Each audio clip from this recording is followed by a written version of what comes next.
Good evening, everyone. We will continue tonight with our reviews of the foundation of Buddhist practice as Venerable Children continues to heal in her recovery from her hip surgery. Tonight we'll be looking at Chapter 4, Choosing Spiritual Mentors and Becoming Qualified Disciples. Now, I thought this would be kind of self-evident, but as I went back to see, Venerable taught these during the residential course on this book, and there are about 6 hours of teachings on this particular chapter, as far as I can tell, which we will not do tonight. And so we'll squeeze as much as we can into an hour and a half. It'll be interactive and so forth. Then we'll see, because it's a very important topic for us. But let's start with just a few minutes of meditation, and I'll set a motivation, and then we'll go.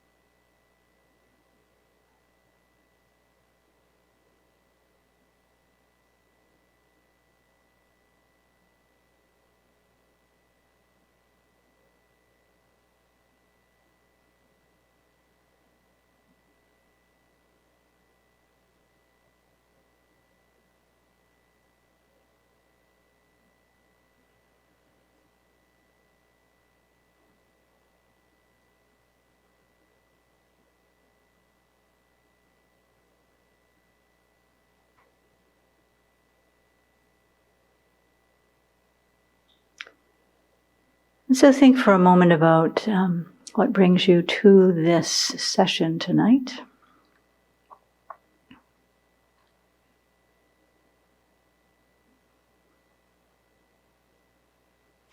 Kind of get clear about why you're here on the superficial level.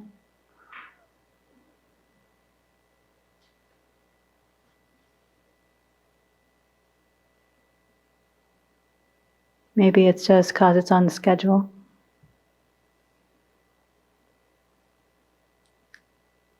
And for those tuning in, you had to be a little more deliberate. It's just what you do on a Friday night or Saturday morning, depending.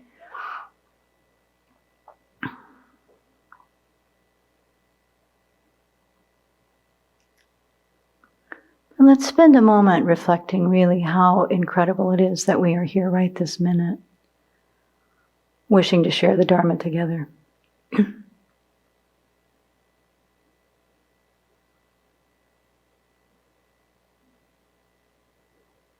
Incredible that is, if you look at the course of our lives, what led us here tonight? What was the journey? How did we meet the Dharma? What karma was awakened in us that made us interested?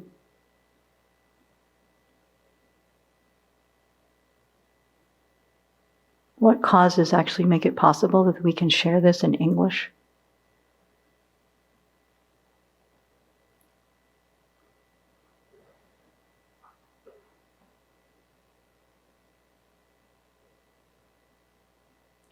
We don't have to think very much to see how fortunate we are and how much kindness brought us to this moment.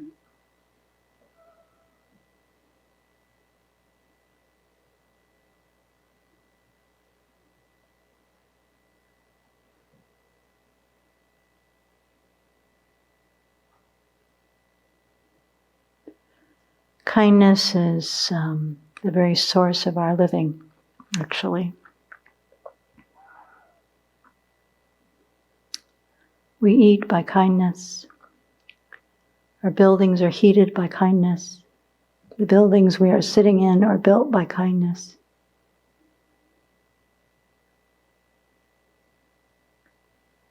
Living beings reaching out to benefit one another.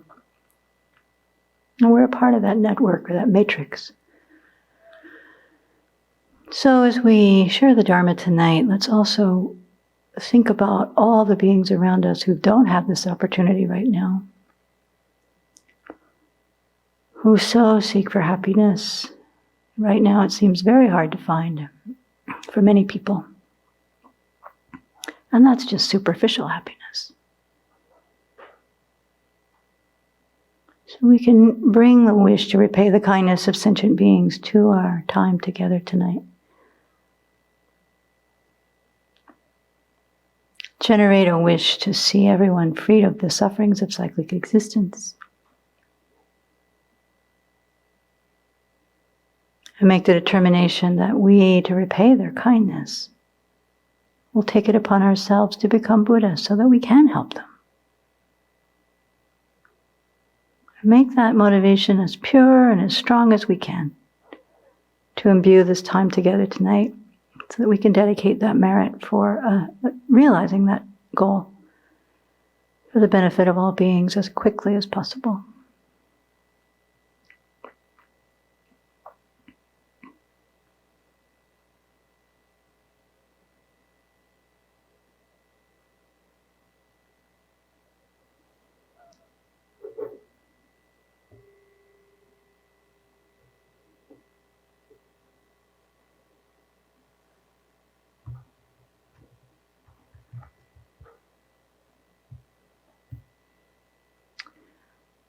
Okay. Choosing spiritual mentors and becoming a qualified disciple. So way back when Venerable Children was teaching at Dharma Friendship Foundation 20 plus years ago now, she didn't teach this topic very much, like maybe ever. And I don't know those reasons.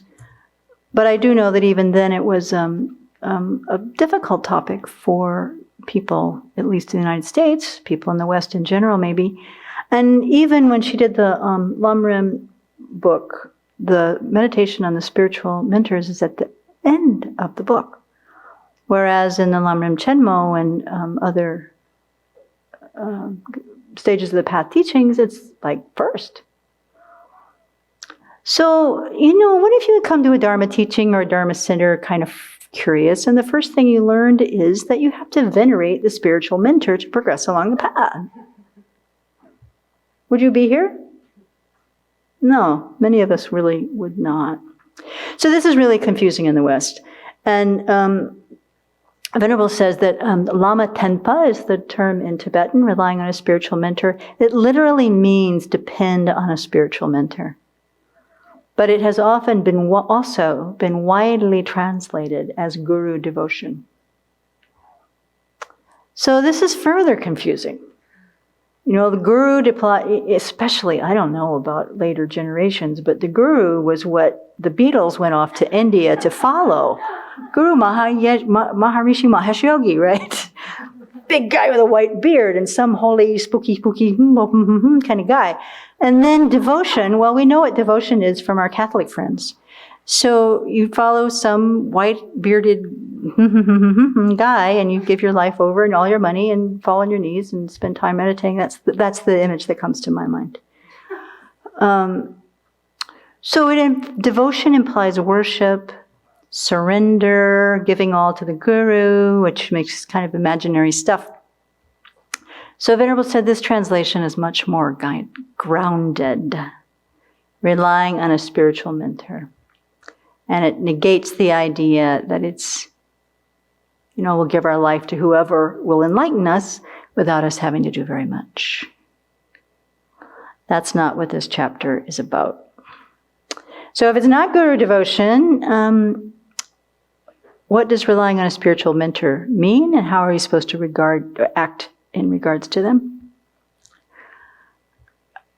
Venerable Damsho told me recently something that really shocked me. She said that in Singapore, and I suppose all Chinese cultures, I don't know, even today, students bow to their secular teachers in the hall, in the classroom, even when they go for track or like drama class. Yeah, the students bow to their teachers. Good morning, Miss Rubies. Yeah, you all stand at the same time and bow. Okay, they all stand at the same time and bow together. Right. I think, yes, our teacher would have liked that. Yeah, and maybe they're more formal in Europe. Teachers, Stand up. you stand up? No, we had to stand up, but Yeah, put it in the microphone. Not anymore, but in my early years. Yeah, you had to stand up. And is Venerable Nima here? No. I wanted to know how it is in Central America. Australia, less formal? Less formal. And then here in America, no way. In fact, Nicole told me another horrible story about a student who showed up in the dining room at the college where she teaches with not wearing nothing but a shirt, right? If she wasn't in the classroom like that, but that's sort of the attitude, and not even underwear, right? And she was defending it through her rights to do what she needed to do to respect for women's bodies or something like that, right? So in American culture, we are very confused about how do we relate to ordinary teachers, is my point. So then when it comes down to how to deal with a spiritual mentor, it's a thing. So I'm very, very happy that His Holiness and Venerable Children have, brought this topic forward much more. Venerable has brought it much more forward in her teaching. And now here it is in the second volume of this book. So choosing spiritual mentors, becoming a qualified disciple, and these are the two main themes of this book. And it's divided somewhat in that way. But in Venerable Children's oral commentary, tips for the disciples are given throughout the whole section on the spiritual mentor, part 2. So I'm going to rely a lot on her oral commentary. You can read the book, and we'll read some of the book too, but there's some real precious gems in there that I want to just review. So the book begins, the chapter begins, the Dharma is the key to having a meaningful and happy life now and in the future. Yes, you agree, yes or no? To practice it seriously, 2 conditions must be present. The external condition is relying on the guidance of a qualified spiritual mentor. The internal condition is a precious human life with the freedom and fortune to practice the Dharma. I think that's a stunning statement. If we agree that the key to having a meaningful and happy life now and in the future is to practice the Dharma, then we need 2 things. We don't need Dharma books. We don't need the right kind of cushion. We don't need meditation music. We need relying on the guidance of a qualified spiritual mentor. And the internal condition is a precious human life with the freedom and fortune to practice the Dharma. So notice here that His Holiness says qualified spiritual mentor, qualified disciple. And so that's what he'll describe in detail here in this chapter. So the important parts are we look for a spiritual mentor that is qualified. And the other half of that equation is we have to be a qualified student. And this is something that we develop over time. So what does qualified mean? In the West, I don't know, I wouldn't say just the West, in the developed world, when you hear someone has an occupation, we automatically assume they had proper training. They had a license. If it says plumbers, therapists, accountants, all of our regular ordinary teachers, college professors, someone certified them through some process. Even in religions, there's a certification process. Ministers go to school. Rabbis go to school. They have some kind of degree, they get an education, and then they have an ordination process and a ceremony. So there's a certification. In Buddhism, there is no certification. In the Tibetan tradition, there are some types because there's, through education, they get degrees, but there's no actual certification process. So it's true that a Geshe degree or a Kempo degree, those people have spent many, many years studying. But there's no certification about their realizations or anything like that. And there's no certification about their activities as teachers. Even Rinpoches, which have been recognized as the reincarnations of previous lamas, are not certified. And sometimes she says they even recognize the wrong child. So there's no real, how could you certify the qualities of a reincarnate lama? So in Buddhism, we have to be smart and do our own checking, is the point. We have to do our own certification. Yes? There's a comment from online. It says, Shifu, teacher, in Chinese means teacher and father, which we view teacher as someone who raises us, nurtures us. They are like our parents. That's beautiful. Yeah. And it falls right in line with where we're going to go with this material. The importance of relying on a spiritual mentor is the next section. It says, when we are seriously interested in following the path, forming a healthy relationship with a qualified spiritual mentor is essential. And he quotes Lama Tsongkhapa that says, thus the excellent teacher is the source of all temporary happiness and highest goodness, beginning with the production of a single good quality and the reduction of a single fault in a student's mind, and eventually encompassing all the knowledge beyond that. So source of temporary happiness, which means this life and mainly fortunate rebirths, and highest goodness, which is liberation and enlightenment. The source of a single good quality, the reduction of a single fault, is based on relying on an excellent teacher. Why would Lama Tsongkhapa say that? What do you think he means? Actually, my thoughts are that we are so swimming in ignorance that we can't see our faults. And even our societies are very confused, number one. Number two, just intellectually we can't see our faults. But then when you get down to the practice, we can't see our faults either. We need to have them pointed out. Yeah. So that's what I think. I just feel like until I studied the 10 non-virtues and thought about them for a year and a half when I first met my teachers, and both my places I went were emphasizing that. When I did that, a whole lot of confusion left my life, and it had a lot to do with the society I grew up in and just the way I responded to it. It was like, if you don't get caught, it's okay. Yeah, right. We've heard over and over again, we're desperately seeking happiness and avoiding suffering, so we have no clue about how to create virtue. No clue. I didn't. Mm-hmm. I just sort of went along with what society told me, my family. But creating virtue, this is what we hear from our teacher.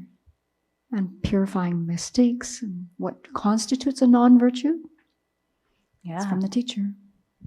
Anybody else? I would have no idea how to work with my mind, how to apply antidotes, how to identify what is an affliction, what isn't an affliction, how to apply the antidotes to them. No idea. Yeah. So in that way, this teacher is the source of good qualities and the reduction of faults. Also, as a practitioner or student, I could just read everything and make my path, but I may not see my own faults, so the teacher is really essential there to guide, right? Venerable's comment was, what Lama Tsongkhapa is saying here is we don't know much. And if we let ourselves be trained, we slowly develop more good qualities. And that's the if. If we let ourselves be trained. She said, we walk into Buddhism and the teachers have the job of instructing us. And we think we're very brilliant, but we are lacking. And that we're often resistant. Very, very resistant. So especially at the beginning, right? The honeymoon is over, and that's when you start to see the teachings start pointing out your faults. The teachings point out our faults first. And the teacher is supporting that endeavor. And we don't like that. So the teacher has to train us. And if we let ourselves be trained slowly, we can develop these good qualities. So that's what the role of the spiritual mentors is. I remember in India, Venerable Simke and I were on tour with Geshe Tenzin Dorji when we went on pilgrimage, and he was teaching at Sravasti, I think, because I was really sick.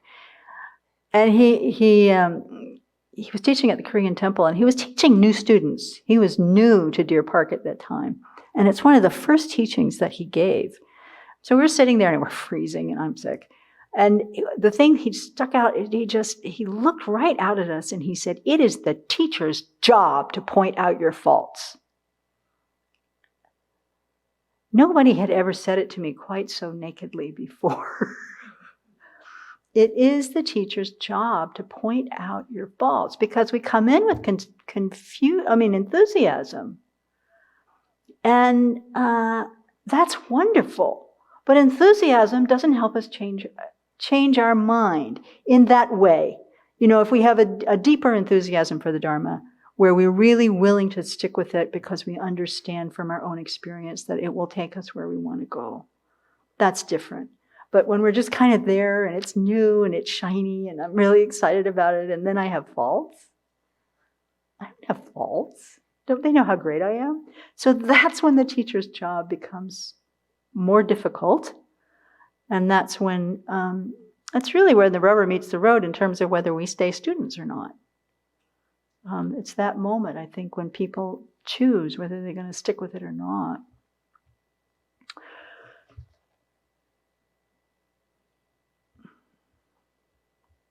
There was something here about this section. Yeah. So the job description of the spiritual mentor is right here in this section. So the qualified spiritual mentor guides us along the path by, it's written in that form, but I have 9 things. Giving us teachings. Giving Dharma advice. Giving us precepts. Giving us oral transmissions, and in the case of our tantric mentors, empowerments. When we experience blocks in our practice, they teach us the antidotes to overcome them. When we have spiritual experiences, they help us to determine if these experiences were authentic or deceptive. And when our practice is progressing well, our spiritual mentors encourage us to continue. So that's the whole job description right there. Venerable spent a lot of time on this Suta on page 78 that really tells the story of all of this list of things that the spiritual master does. And she spent a lot of time here because it's very confusing. This is the Suta on half of the holy life. It's a very famous sutta. It's cited a lot. And it seems to be misunderstood a lot. The story is that Buddha is relating a conversation. There is a conversation between Buddha and his disciple Ananda about how important the spiritual teacher is. And then Ananda says, thinking that successful Dharma practice is half due to a spiritual teacher and half due to our own effort, which is reasonable, right? The spiritual teacher gives all these things. I, the student, do the thing. You could say half-half. Thinking that our Dharma practice is due to half of the spiritual teacher and half to one's own effort, Ananda says to the Buddha, "Venerable Sir, this is half the holy life. That is spiritual friendship, spiritual companionship, spiritual comradeship. However, as Holiness says, while our own effort is undoubtedly essential, of course, they can't do it for us. To emphasize that the spiritual path can't be actualized without a spiritual mentor, this is what the Buddha replies. Not so, Ananda, not so. This is the entire holy life. Ananda, that is spiritual friendship, spiritual companionship, spiritual comradeship. When a monastic has a spiritual friend, a spiritual companion, a spiritual comrade, it is to be expected that he or she will develop and cultivate the Noble Eightfold Path. By following the method too, Ananda, it may be understood how the entire holy life is spiritual friendship, spiritual companionship, spiritual comradeship. By relying on me as a spiritual friend, Ananda, being subject to birth are freed from birth. Being subject to aging are freed from aging. Being subject to death are freed from death. Being subject to sorrow, lamentation, pain, displeasure, and despair are freed from sorrow, lamentation, pain, displeasure, and despair. By this method, Ananda, it may be understood how the entire holy life is spiritual friendship, spiritual companionship, spiritual comradeship.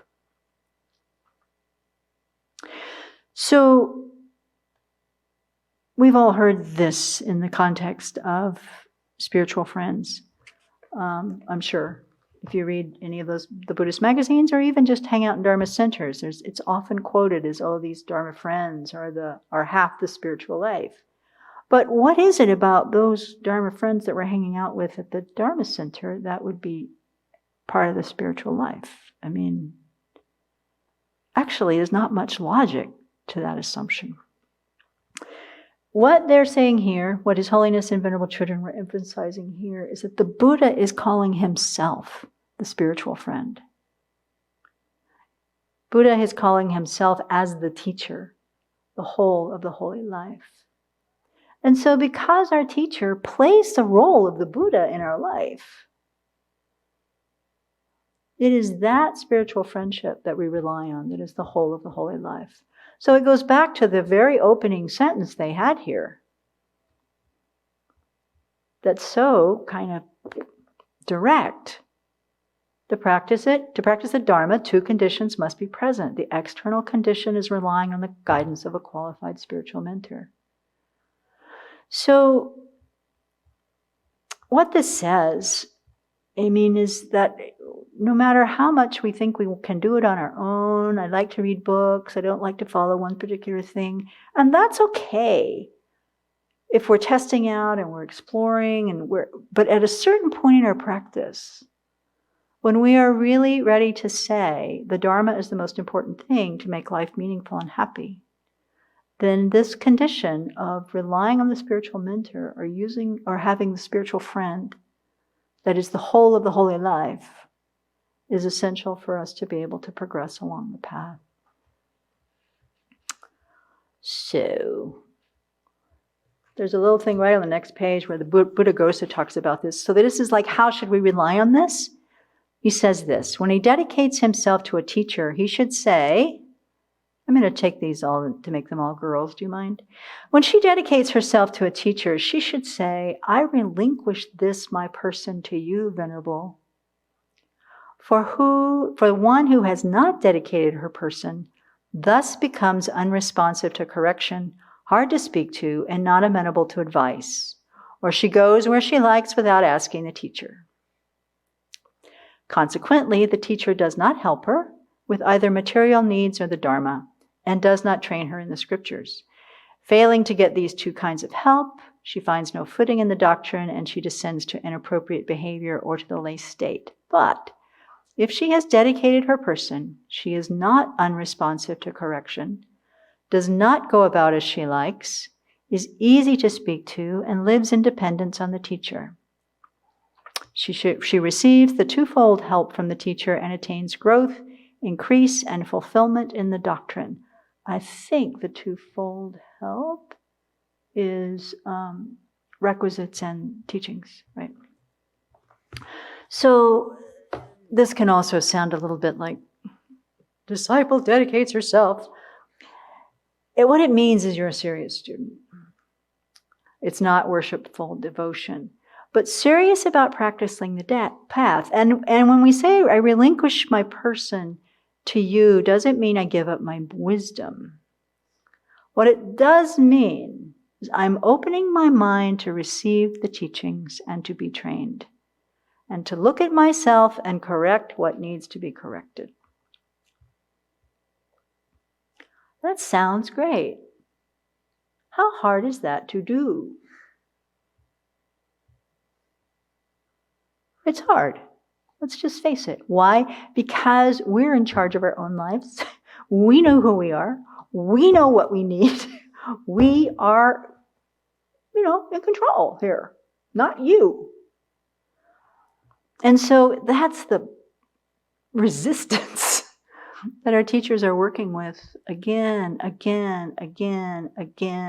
year after year, decade after decade, working with us to try to open ourselves, to dedicate ourselves, to be trained. And Venerable says somebody who doesn't do this isn't really serious, eventually. So again, if you're just starting out, then look, and we'll get to it very soon, to the qualifications of what you should look for in a teacher. But once we're on the path, we're clear where we're going, we find have selected the qualities of the person we want to rely on, then relying on them means I relinquish my person to you. We have arrogance. Anybody notice? And then we're unresponsive to the correction the teacher tries to point out. Either in the general group, you may notice that sometimes our teacher teaches to the group as a whole. Do you ever look over your shoulder sometimes and go, who's she talking to? Or, oh shoot, she's talking to me. I get it. Or you're being uncooperative and your teacher says something to you and then we react to that. Or we complain, or we compare ourselves. Well, so-and-so got to do that. How come I don't get to do that? They just did the same thing. I want to go there too. Or people just refuse to do what they're asked to do. Or follow the schedule, or follow the community guidelines. There's lots of ways to do that. And when you're that kind of disciple, the teacher, Buddha says the teacher doesn't help you, neither with food or the Dharma. But the fact is the teacher can't help us when we have that kind of mind. And if we stick with that kind of mind, then that disciple can't be trained, really. Until we're open or receptive, it's not possible to train us. Whereas, when willing to be trained, we are responsive and we live in dependence on the teacher. So dependence means that you stay with your teacher for a certain period of time to get trained, right? You don't go off presenting yourself as a holy being, or decide now I'm ordained, I'm going to go start a Dharma center and, have my own disciples. Or later on in the text, they talk about how it comes to be in the Tibetan monasteries that you don't announce yourself as a teacher, but there's a process by which students help other students over the course of their development. And then, especially in the more advanced classes or doing reviews or whatever, if people find that you're a good teacher, then more and more people will start coming to you. And that's how a person becomes a teacher, not because they set themselves up to be one. So we also have expectations of our spiritual mentors, and this gets us in trouble as well. So, and why? We come in with expectations that are based on our relationships with our secular teachers. And our spiritual mentor is not like that. The spiritual mentor is also not our boss, which is the other image that you come to the monastery with. That's very different. It says in the book, the focus of this relationship, let's see, what page are we on? I don't know. The focus of this relationship is not only the conveyance of knowledge, which is what we expect from our secular teachers, but it's also character building. The teacher is responsible for guiding students spiritually over time so that they become ethical, kind, and wise human beings with a correct understanding of the Buddha's teachings and the ability to meditate on them. Did you ever think you would study to become an ethical, kind, and wise human being? Was that ever an educational goal from kindergarten on? Yes? Chinese schools again, right? Let's think for it, yeah. When I was at teaching school, what I remember most was a professor who said to us, "Are you teaching a subject or are you teaching a human being?" And she really drilled it in us. You are teaching a human being. That's you have beautiful. to care for your students that way. I didn't have such noble experience, but in my very early socialist communist education, there was behavior training and ethical conduct was part of it. And what was the other one? Being kind. It was very much, if you're helpful to others, if you're generous, social, Well, I guess in that way it's true. If I think about kindergarten and learning manners and, that sort of thing. Yes. Actually, we got grades for that. You got grades for being a for good... behavior. Yeah, and for discipline and all those things. Oh, we did too. Works well with others, I remember. Yes? Self-discipline works well with others. Well, maybe we were better set up for our relationship with our spiritual mentors than I thought. Who knew? They weren't teaching us to understand the Buddhist teachings or to meditate them on, though, right? That wasn't that part. No. Because there's no qualifications and because this is a very specialized relationship, in the context of Dharma, disciples and students are expected to investigate a prospective teacher's qualities before taking him as one of her or his spiritual mentors. Because a mentor-disciple relationship is expected to be lifelong. Now, you didn't expect that from your kindergarten teacher, did you? No. Lifelong. That's also something to think about. We're entering into a relationship with someone, expected to be lifelong. One other comparison between secular and Dharma teachers, the Dharma teachers don't usually charge for the teachings. Students don't pay for the teachers, but they support them by making offerings and volunteering their services. And the motivation for doing that is what? To repay their kindness. It's gratitude.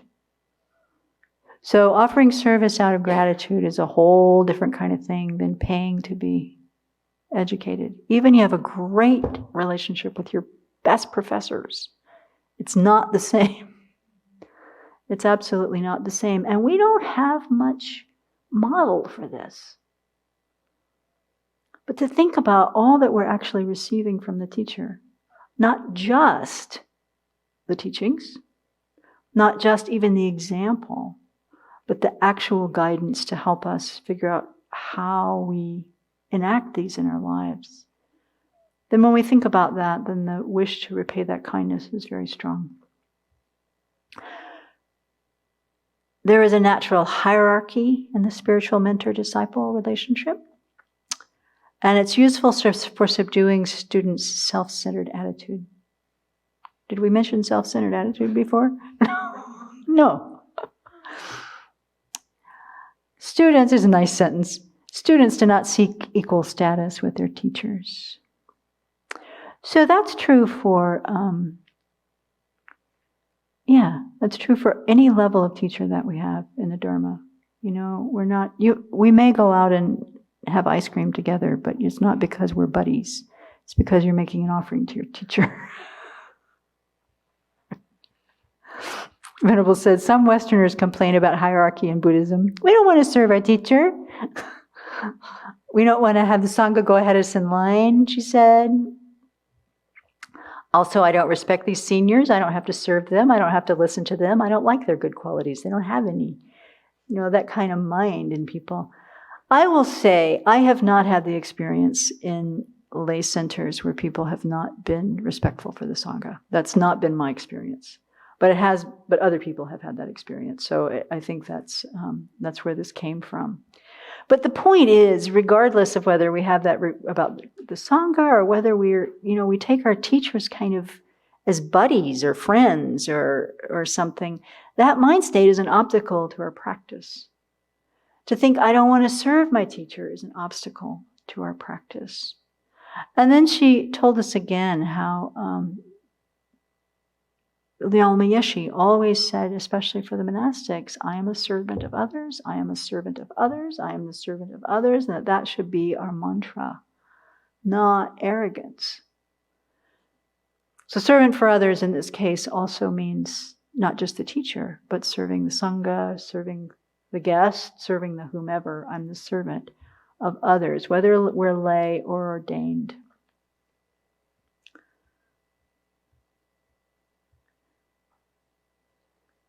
And on page 82, it just says again, in traditional monastic settings, teachers and students may live in the same building, with students caring for some of the teacher's personal needs, such as preparing meals and so forth.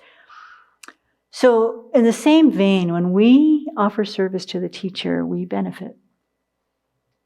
We get to see the teacher up close. We get to see how they make their decisions, how they live their lives. Plus we get tons of merit. And this is a really important thing to think about. Our teachers are trying to benefit as many sentient beings as possible, right? And in order to do that, they actually need the support of people willing to help them. So if we are in the act of helping our teacher reach as many sentient beings as possible, then we're also involved in gaining the merit of reaching as many sentient beings as possible. Not in the same way necessarily, but we're supporting that action. And so it's really good for our minds and it's good for our practice to work in that way.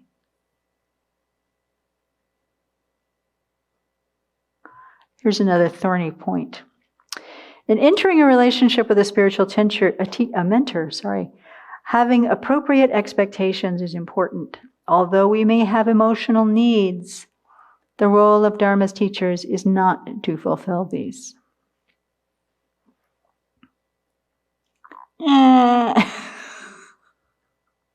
This one is also very hard. Sometimes, or for a while anyway. So the teacher does not exist to meet our emotional needs. I mean, basically no external person can do that. But we also have to grow the capacity to do this within our own minds. So we come here, I mean, I'm speaking to the monastery group here, but we come here, we've met a teacher, whatever has brought us here. We also come with our need to be loved. We just flat all do. We all have it. We all come with it. And, the expectation would logically be, oh, here's this kind, compassionate person. Why wouldn't that person fulfill all my needs? It's the way we've gone through the rest of the world. We find a fine, compassionate person, we fall in love with them. Or, we have parents that we think are supposed to do this for us and they didn't, and so we've been resenting that our whole life or whatever. Somebody should be filling this need. So maybe it's the spiritual teacher. And it's not. It's not in the job description. It wasn't in any of those things that we talked about, that list of 9 things. So, Venerable Children told a story about trying to get in to see the teacher and tell her life story, because that's how we get to be loved, right? People understand us, they'll empathize, we'll get some empathy. We've studied a little bit of NVC. She said, the teacher doesn't want to know your story. The teacher wants to know what's in your mind right now. And it was interesting to hear that. It's like, oh, that's the point. The teacher wants to know what's in your mind right now so they can help you. How we got here, what the whole story was, where we came from. I think there may be some relevance at some point, but it's not a useful full use of their time. What they want to do is help us grow our own qualities to be able to help us. I mean, they want to know what's in our mind. If it's virtuous, it's good. If not, apply an antidote. If you don't know the antidote, I'll explain that to you. And it doesn't mean that they're cold. They care for us tremendously. And they see potential in us that we don't actually know we have. So the teacher is wanting us to become Buddha. That's their wish. That's their goal. I remember once, I can't remember the context or why this question came up. But Venerable was standing over there in Ananda and said something about, and it was nuns, all nuns at that time, I want these nuns to blossom. She was just like so beautiful. I want these nuns to blossom into their full potential. You could just see that that was the wish. And that was the wish of a spiritual mentor, of wanting us students to fulfill our potential, to move along the path to enlightenment. That is their job. So she said here we have to revise our notion of what it means to care for someone or for us to care for others. Teachers care for us by leading us to enlightenment, pointing out our faults, and having confidence in us.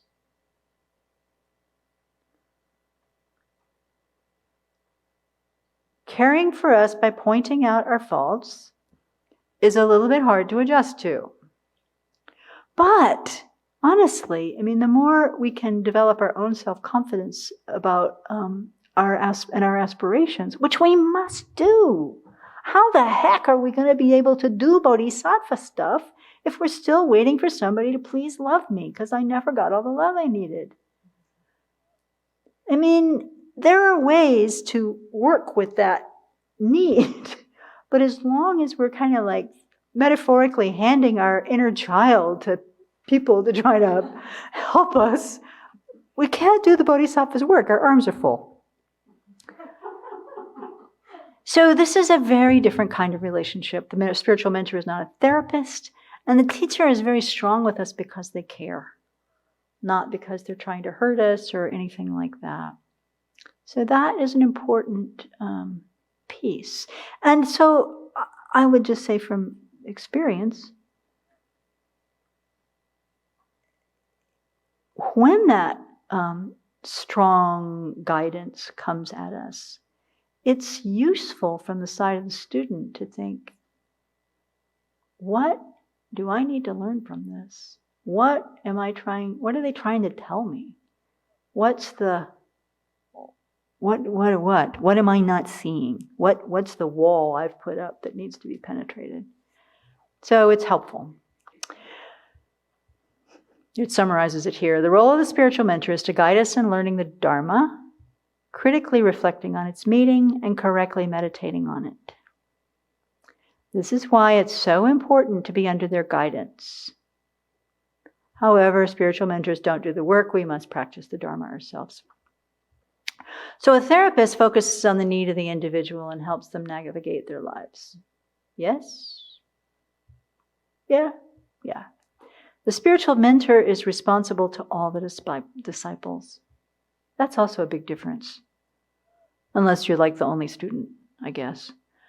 The spiritual teacher is responsible to all the disciples and responsible for helping the students learn how to be harmonious with each other. That's also part of the training. So those are, that's the job description in general. And then there's a reflection here, so I want to get people's feedback on this. Why then, after all this, is it important to have spiritual mentors? I think one of the biggest things that I've come to realize is that most of my whole life before the Dharma was that my focus was totally on all the 8 worldly concerns, the happiness of just this life. And so the continual result of that was just going around chasing my tail because my focus was in the wrong place.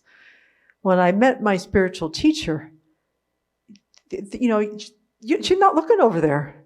Mm-hmm. She's looking over there. She's looking up to Buddhahood. And those are totally, discordant things, you know. So, but I would never have known that there was something so much more to it, and that there was so much more to me as well. Yeah. So, but to get off of the merry-go-round of just this life and to look for something bigger and more, just vaster, and she's just not interested.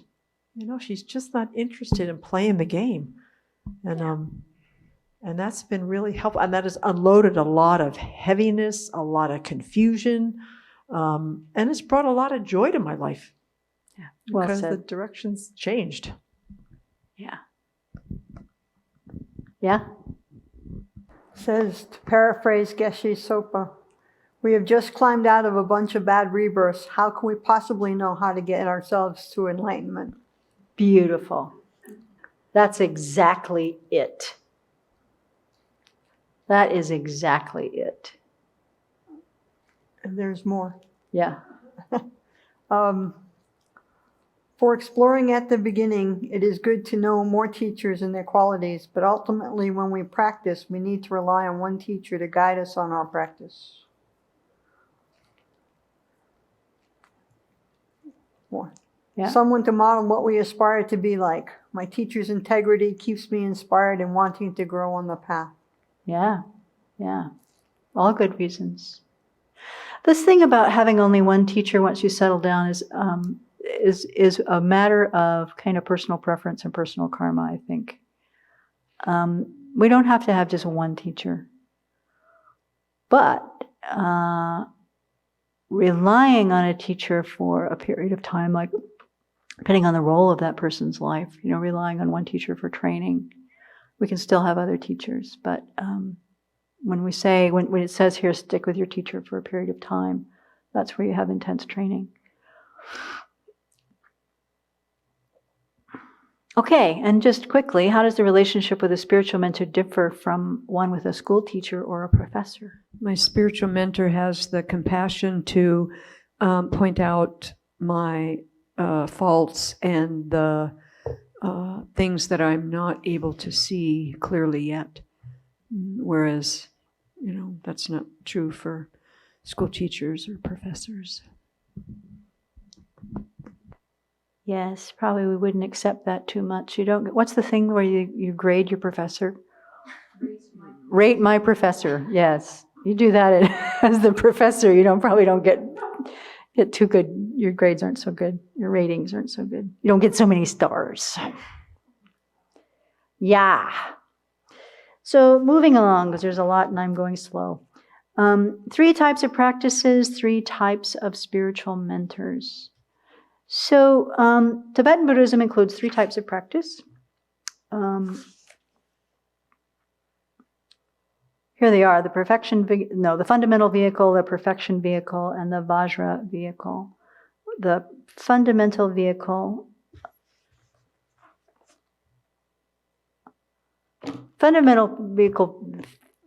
and so each type of, there are 3 types of practice, and so there are 3 types of teacher.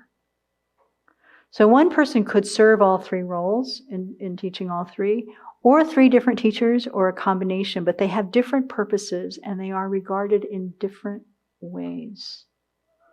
So the fundamental vehicle teaches the 4 truths. They take refuge in the 3 jewels. They practice the 3 higher trainings. In terms of ethical restraints, they avoid the 10 non-virtues, the pratimoksha precepts, and so forth. On the basis of the fundamental vehicle, we go on to practice the perfection vehicle. One branch of the Mahayana is where we learn the methods to develop bodhicitta and practice the 6 perfections. We're heading towards Buddhahood. The Vajra vehicle is also a branch of the Mahayana. Thus, the motivation to practice is the same, but these practitioners have compassion so strong that they want to get there to Buddhahood very quickly so they can help sentient beings. And so they receive empowerments and do the tantric practices. So each of these asks for different types of teachers. In the case of the fundamental vehicle teacher, we regard them as a wise elder and a sincere practitioner of for whom we can learn, but we see them as an ordinary being. I mean, they're an ordinary being. For the perfection vehicle, we see that person as an emanation of the Buddha. And that doesn't mean, Venerable Japa had asked this question, what does that mean? It means they are equal to the Buddha or similar to the Buddha in the sense that the karma accumulated in relation to that teacher is similar. Does that make sense? Right? So we see that it's like a spark of light coming off the Buddha. They're teaching exactly what the Buddha would teach. They're an emanation of the Buddha. And in relation to that teacher, we make the same kind of karma that we would if we were relating to the Buddha. That's what Venerable said. Then when we're doing the Pantra, so after we've trained in the fundamental vehicle, and we've trained in the perfection vehicle, and we are sufficiently mature in the Dharma, that's the time when we may request tantric teachings and meditate and start engaging with those meditational deities. So when we're doing tantric practice, following the empowerment that we get, we imagine ourselves and all sentient beings as Buddha, the environment as a pure land. And so in this case, it makes complete sense that we would also see the teacher as Buddha. We're imagining everybody else as the Buddha. It'd be weird not to imagine, to try to see the teacher as Buddha, right? So this is the only context in which we're trained to see the teacher as a Buddha. It's been very confusing in the Western world. And even so, this is still from our side. Whether the teacher is actually a Buddha or not is irrelevant. This is for our mind's sake. And if we're well trained, and before we've taken the tantric empowerment, then we'll understand what this means. It's when we're not that we get super, super confused. So then we understand that this is the importance of the spiritual mentor. Then we have to know what kind of qualities to look for when we're seeking such a person. Choosing spiritual mentors is more important than choosing who you marry. Well, now we know why. We're going to be with them our whole life. And they're going to do the most important thing. They're going to guide us in the most important way. So as Venerable said, we should get to know someone before we marry them, ideally. Doesn't always happen. And we should get to know the teacher before we take them on in that way. So the qualities of a spiritual mentor is what we're looking for. There's 3 different sets of qualities that relate to the 3 different kinds of spiritual mentors. But I would say that the perfection vehicle list of 10 is the one that is most often taught and is comprehensive enough, I think, to stand in for all 3. You can read this yourself. The ornament of the Mahayana Sutras, Maitreya describes 10 qualities like this. Rely on a friend who is subdued, calm, and quiet, has more virtue, is energetic, learned in scripture, has realized suchness, is endowed with eloquence, has a compassionate nature, and ignores weariness. That's kind of a Buddha. So to break those down in more detail, first, you're looking for a spiritual mentor who is disciplined and subdued in his or her behavior, which means grounded in ethical conduct. Secondly, has serenity and meditative experience, which is the higher training and concentration, and is pacified through developing wisdom. Has more qualities than the student, is enthusiastic to practice Dharma and benefit others, is learned in the scriptures, has realized the emptiness of all phenomena, not just the emptiness of the person, is skillful in giving teachings, articulate and able to explain the Dharma clearly, is compassionate, always wishing to benefit others, does not easily become tired or discouraged by expounding the Dharma to others. That's a very impressive list. The 10 qualities of an excellent spiritual mentor may be abbreviated into 3. He or she should be learned and wise, disciplined, and have a kind heart. So what they say here is that it's very hard to find a teacher that has all 10 of these qualities. It's very hard to find a teacher that even has half of these qualities. But when we're looking at our spiritual mentors, to really look at this list and think about why each of these is important. And if we're examining teachers, and we should examine them even for years, looking very carefully at how they live their lives, what they're doing, how they're spending their energy, and so forth. How is their ethical conduct? How do they keep their precepts, whether they have 5 lay precepts or they have monastic precepts? What is the stability of their mind in general? What is their pacification through wisdom? How much do they understand the wisdom teachings? How much do they live their life on the basis of understanding those wisdom teachings? We can really explore that. How much good qualities do they have? Do they have enthusiasm to practice and benefit? And so forth. So this list is really extremely useful. Extremely useful to think about and to study and to look at all of our teachers. Once we've chosen our teachers, it's useful to look at this list to examine and admire and appreciate the ones we've chosen, to really appreciate the good qualities that they have on this list. So that's very useful. Then His Holiness goes on to say that, he said the Buddha would not have described all these qualifications if simply having faith in anyone called a teacher or a lama were enough. So we really need to be able to figure out who we can rely on, who we can trust. And he also in the text recommends this. I recommend, this is really super practical, I recommend that people attend Dharma teachings and get to know the person first before you take the teacher on. Observe his or her conduct in daily life and assess their understanding of the teachings as best you can. Ask other students about the teacher's qualities.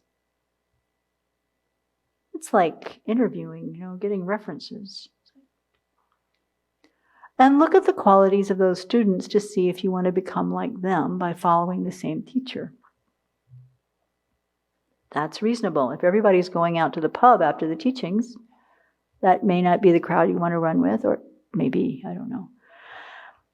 Check if the teacher has a good relationship with his or her teachers. This is really important too.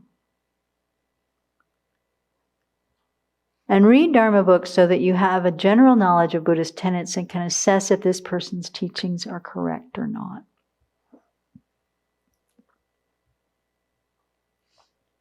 And he says, after some time, if you see that this person teaches in accord with the Buddha Dharma, is reliable, knowledgeable, ethical, kind, and a good practitioner, then form a mentor-disciple relationship with him or her.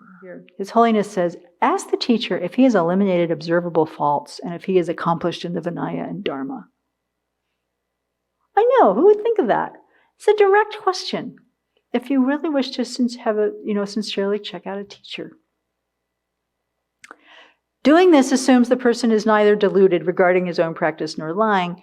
Yes, it is rather bold to ask a teacher this question, and most accomplished teachers will be hesitant to discuss their level of attainment.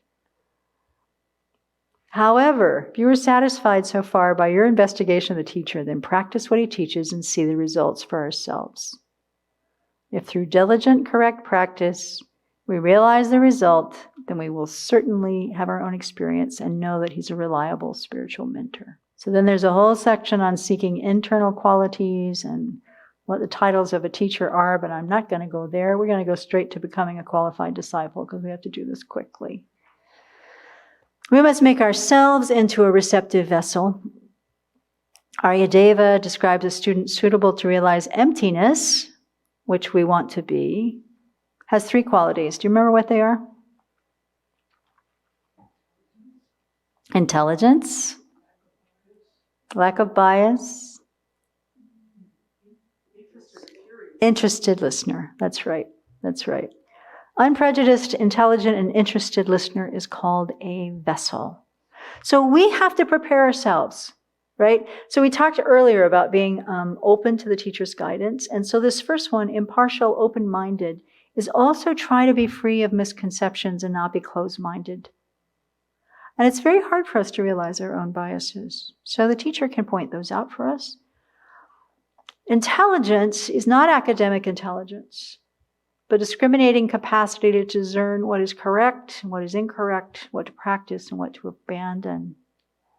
So it's important to know that this intelligence is not high IQ intelligence.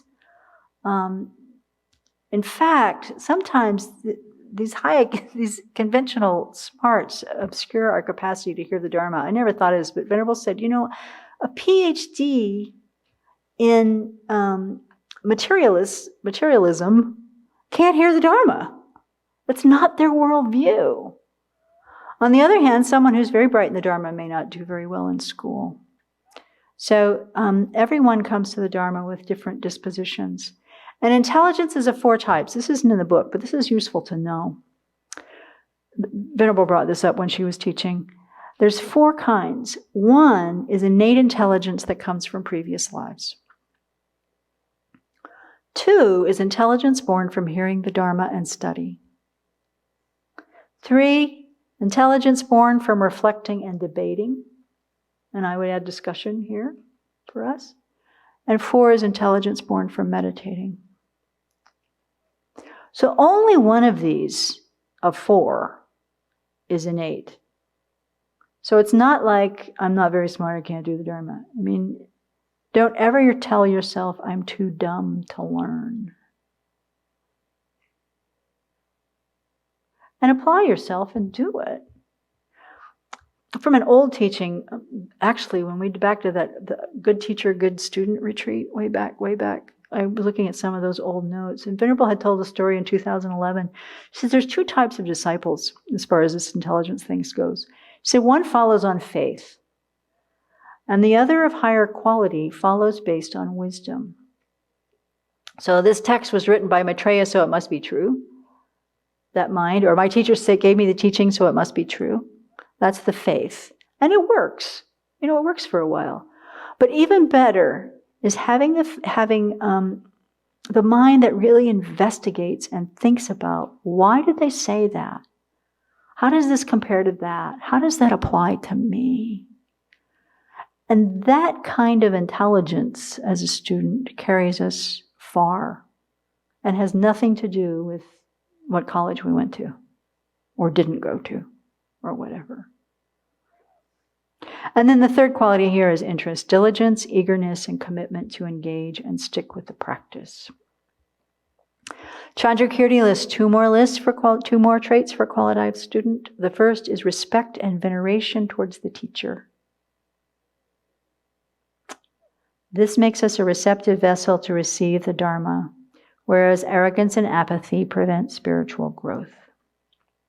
And then the second one from Chandrakirti is appreciating our teacher's wisdom and kindness and respecting the excellent qualities of the teachings moistens our minds and making it receptive to the Dharma. So we're back to respect and veneration. Remember what I said about the Chinese students at the beginning? We've discussed respect a lot here at the Abbey. We haven't done it in recent years, actually, in the past. But it is something that, we often expect people to earn our respect, to prove themselves, that we're the judge. But, once we've chosen our spiritual mentors on the basis of good qualities, to hold ourselves back and kind of demand them to be a certain way for us to respect them is really a detrimental mind. Super detrimental mind. So Venerable said, we must learn to see the good qualities in others and not tear them down. And I would say especially our teachers. The Lanrim Chenmo says, it is stated in Chandrakirti's commentary that if you, the listener, do not have all these defining characteristics of a suitable recipient of the teachings, you don't have these qualities as a student, then the influence of your own faults will cause even an extremely pure teacher who instructs you in the teachings to appear to have faults. So what Lama Tsongkhapa is saying here, or Chandrakirti, I guess, is saying here, is that if we don't cultivate these 5 qualities in ourselves, we're running the danger of our own faults obscuring our view of the teacher so that we can't be taught. And that's a problem. So the chapter concludes with 2 similes, which we're not going to cover. But I highly recommend studying the Lamrim chapter on relying on the teacher in conjunction with this. And then let's spend just a couple of minutes on looking at these 5 qualities of an excellent disciple. Impartial or unbiased, intelligent, curious, eager, yeah, sure. Interest is the way it's translated here. And then also respect and veneration for the teacher and appreciation for the teacher's wisdom and kindness. Think for a minute about yourself and these 5 qualities. And the reflection is how to think about how each one would help you on the path. It's fruitful to do. But just in the few minutes that we have, I want to brainstorm what ideas you have to increase the 5 qualities to enhance your suitability as a disciple in yourself. What are some ways to do that we can share and support each other with? As just pointed out in her last BBC, to apply what the teachers and instructors to really practice, to go through it ourselves, to be a disciple. So to apply what the teacher taught us, and that will grow our qualities. And practice it, yeah. I think sometimes following a form can help you grow your mind in that direction. So I think a lot of the things we do here about, how formally showing respect. I say this because I always remember when Venerable Kalden was here, and there was a Tibetan nun, and they were both at least 10 years or more older than me and had been ordained so much longer. I was ordained maybe 1-2 years, and I went down to lead the meditation in the chapel, and 2 of them stood at the back waiting for me to come in. And they waited, like with reverence, and I was like, and they waited for me to sit, then they sat down. But that was respect for the Dharma. Right. And it made me realize, that's how they see this meditation session. I need to lead this properly. I don't know. So just little formal things like that can help, I think. Yeah, thank you. That goes back to our resistance to form sometimes, and to remember, what respect means. I'm glad you said too that it was not respect for the person. This is really, really important for us as monastics to look at. Because, sometimes we don't experience it here very much, but like the first time you go to Taiwan and there's somebody wanting to give you a red envelope with an offering, and you can't say no. This because they're not giving to you. They're giving to the Dharma. They're giving to your role as the Sangha. And they're wanting to make merit. And our sense of self, our sense of, lack of self-worth or whatever we would do that would push that away, is denying someone the opportunity to really make merit, for example. So if we get ourselves out of the way of this respect piece, and really look at the qualities of the people that we want to admire and respect, it comes easier, I think. That makes sense. Any other brainstorms for how we can develop these qualities in ourselves? Unless everybody thinks they have them all. How many people think they already have them all? Okay. Any other ideas, Venerable Samkhya? I think for me to be able to work on the impartiality, open-mindedness, I find that just my general attitude is I'm usually attached to my opinions and my ideas. So it's just even in the middle of community life, I can see a pattern of thinking that goes right into the Dharma. So there are teachings that make me uncomfortable, ones that stretch my thinking, ones that I don't understand. And I just get kind of, lock my knees and just be resistant to it. So if I can be more open, even in my daily exchanges with the community where I need to take in some good ideas, suggestions, let go of my opinions, I find that it softens the resistance to the things that I am not totally on board with or don't understand or have preconceived notions about the Dharma. Yeah, thank you. But just before we started this session tonight, some of the Singaporeans pointed out how important it is for them to meet together and encourage each other, and they have improved in their own Dharma practice and relationship to Venerable children. And the same we are doing here as a group. We learn from each other.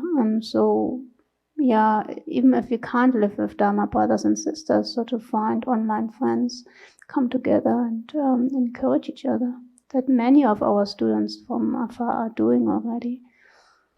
Yeah, thank you. And that brings me also to the point that I was thinking of, that they didn't bring up here, but Venerable has certainly brought up in the past, that respect within the assembly for one another also helps us cultivate the good qualities for the teacher, seeing the good qualities in the people around us, practicing, training ourselves not to see the faults, but to see the good qualities and encourage that in each other.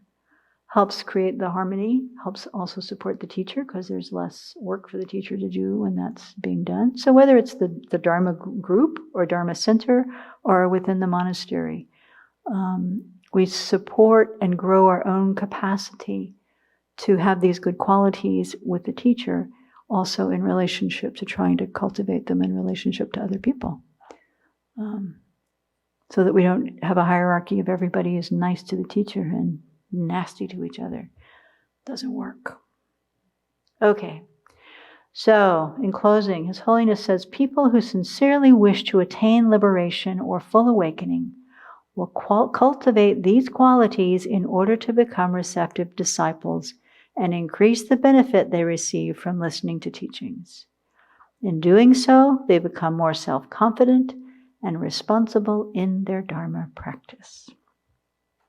So may we be self-confident and responsible in our Dharma practice.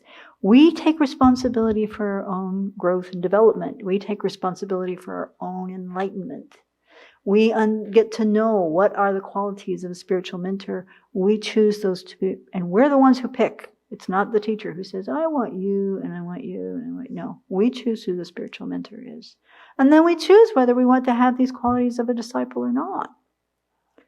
We choose the extent to which we're willing to be guided. And we choose the extent to which we're willing to practice. And therefore, we are choosing how much we want to accomplish in this life and pretty much how do we want to be born in the next life.